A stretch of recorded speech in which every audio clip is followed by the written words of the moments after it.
Welcome back. Unbelievably, we've raced our way through the romp that is Sextasy, and we've reached the final part of our show. Now, still to come, we'll get our Willie's number and find out if he's using the blower, matron. But first, what does your handwriting reveal about your sex life?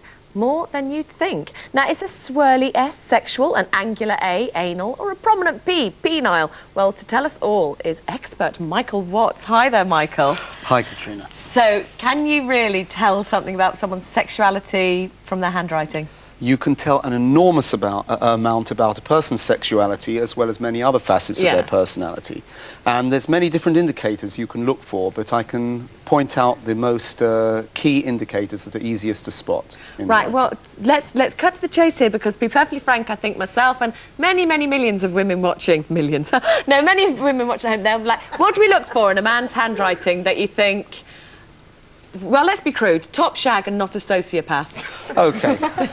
Right. To begin with, you want a firm pressure in the writing. If there's weak pressure, then there's no energy behind the sexuality. Right. Secondly, you look for long, lower extensions. And I don't mean the ones between their legs, I mean the ones you see on the writing. Long, lower extensions, we're taking notes. Right, However, okay. long, lower extensions are not enough, because if those long, lower extensions, which reveal high-level physical and sexual endurance, are formed with very close, narrow loops. It means so takes a loop up, right? Yeah, if someone takes a loop up and it's extremely narrow, they may have the energy, but they're too blocked sexually to express that energy in an open way. So you're looking for large, balloon-shaped loops which show a lack of sexual inhibition and a very vivid sexual fantasy. Now, you've just said that, so just say, Marius over there, we're going to be looking at one of his doodles later. Now, he might think, oh, my lower extensions aren't like that, and he could start faking it. Yes.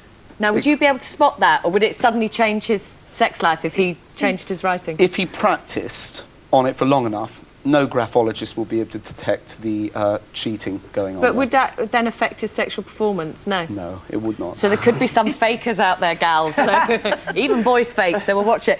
Now, what we're going to do is sort of see this in action, right? Yes. And we have Maxine with us. Hi there, Maxine. And you're here today without your husband, Steve. Yes. He looks a lovely lad. Can we see a picture of Maxine and Steve on their wedding day? Because he's huge. I mean, I know you're sitting down, but you went for a big strapping soldier. Yeah. Now, he's away a lot, obviously. Yeah. So you write to one another quite a bit, and I suppose you have to sort of rely on that to keep your relationship alive a lot of the time, don't you? Yes, we do. Yeah. Now, we're going to ask Michael to take... Well, you've taken a look at Steve's handwriting. Does Steve know that you've brought a copy of his handwriting case? Yeah. Haven't you? Oh, good. At least they're honest with one another. OK, so let's take a look at Steve's handwriting.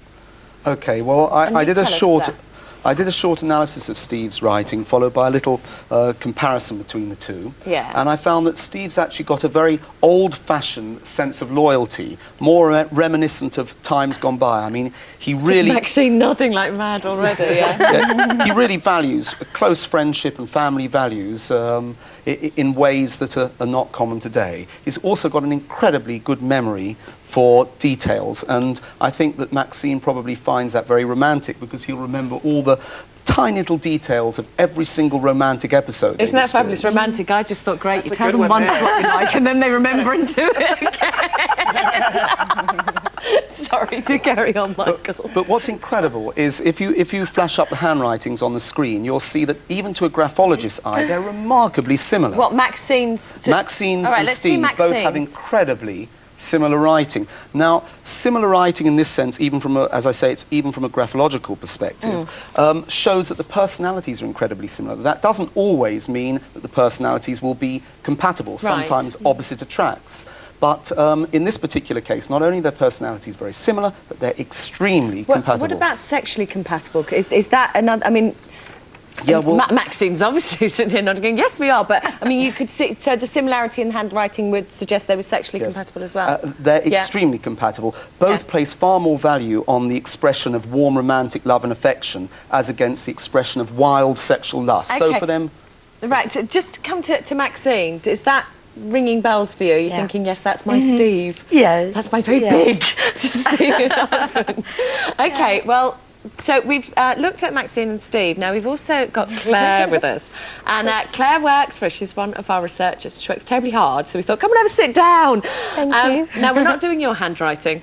But Thank you've God. got an example of your boyfriend, Tom. I have. And we've never met Tom, so we can say what we like about him. So let's take a look at Tom's writing. Well, as you said, I'm not analysing Claire's writing, but the personalities here are very different from one another, I should say, but they're very compatible nevertheless. Now, Tom's writing is incredibly interesting. It's full of extremes, and his personality is full of extremes. I've rarely seen sexual energy in combination with enormous fantasy as pronounced as this. Fan yourself. Do you notice Claire coming to work sometimes totally exhausted? She always looks tired, actually. She does. She always looks... I thought that's because they ran her ragged here, but now we know. Well, although her writing also shows a healthy amount of sexual energy, I'm afraid it doesn't compare with Tom's level of arousal. Cheers. So there's really, unlimited amount of sexual reserve. Claire, Tom's not here. Is he a bit of a goer then? My mother's going to be listening. Yes, he's wonderful in every respect, I have to say. But look, you agreed to do this. There's no point getting coy now. What would you prefer if Michael had sat there and said, "Oh no, why is she bothering?" But we are very compatible with each other in every way. So, all right. Well, Claire's, obviously, I'd say that Tom is an absolute fiend of sexual energy because she's blushing prettily. But it's not just handwriting; it's doodles as well, isn't it? That's correct, yeah. Right, now some people working on the show have trouble with handwriting, so we got to do them to do some doodles. And first of all, we said, Harry on piano, come here. Because Harry, we just made him do a doodle because joined up writing's such a challenge for him. Yes, all right, so let's take a look at Harry's doodle. OK, let's have his... we've got it up on the screen there. Well, Harry does... Tom's going to be angry. Look, I love Claire. You watch it. Tom's a massive sexual energy. Right. He means his girlfriend. His girlfriend's also called Claire. Well, let's get things straight here. She's my wife and she's Sarah. OK. Can you imagine what would have happened if we let him write something? He's so easily confused. Right. I was trying to cover for you there and you ruined it. No, sorry. Don't worry. Okay. Well, Harry does a very complex, highly artistic design, and that suggests a very complicated artistic temperament. And as many artistic temperaments, his emotional and sexual nature is very, very variable. I mean, when he's in a good mood, he can show incredible emotional warmth, he can be very romantic and express a very childlike spontaneity. But when he gets pissed off, well, he gets really, really angry, he can express sarcasm, he can be harsh, and he can switch off sexually completely. So you've got like a Jekyll and Hyde emotional sexual nature to your personality. Really? Oh, that's actually a bit of a monster, a bit of a weirdo. And one thing I should mention, jealousy. That's a key factor. Now, you might not have any reason to feel feelings of jealousy, but if your wife gave you a reason to feel jealous, you would feel very, very strong feelings of jealousy. I mean, we're all prone to feelings of jealousy, but in your case, they would be particularly pronounced. OK. Oh, dear, you're a crazy mixed-up little monkey, aren't you? OK, now we're going to take a look at Marius's doodle. Little Marius, who has to do the camera sitting down because he wears out terribly easy, no energy. Now, Marius, can we see Marius's doodle? This will make your eyes water. What's that going on there? Well, this is very interesting. The person he's doodled looks very frustrated and angry, and the physical stance is tough and aggressive.